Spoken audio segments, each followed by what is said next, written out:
Vous avez également l'étoile qui surmonte l'ensemble du monument et qui est une allusion bien sûr à la lumière qui éclaire les ténèbres. Le cimetière de Laken, c'est un peu le Père Lachaise bruxellois. Connu internationalement pour la richesse de son patrimoine funéraire, il est le plus ancien des cimetières de la région.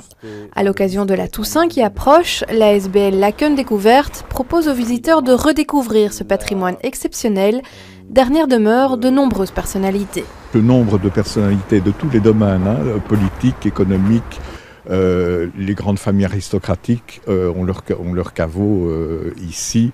Les chevaliers d'industrie, les Deleuze, Axelaire, des artistes.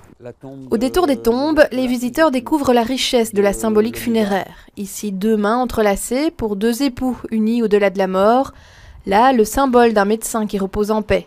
De très nombreux détails marqués dans le métal ou la pierre, ou des statues monumentales racontent toujours quelque chose sur le défunt ou sa famille, comme celle de ce jeune homme mort au combat en 1914 à l'âge de 24 ans.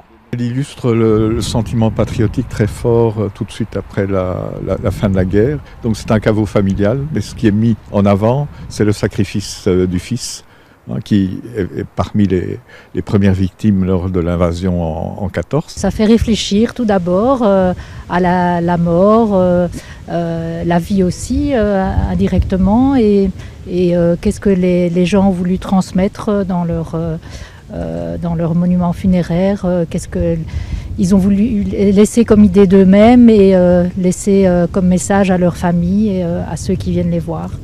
Les galeries funéraires de Laken, les plus anciennes d'Europe du Nord, sont aussi l'un des points d'orgue de la visite. Récemment rénovées, elles sont passionnantes à visiter.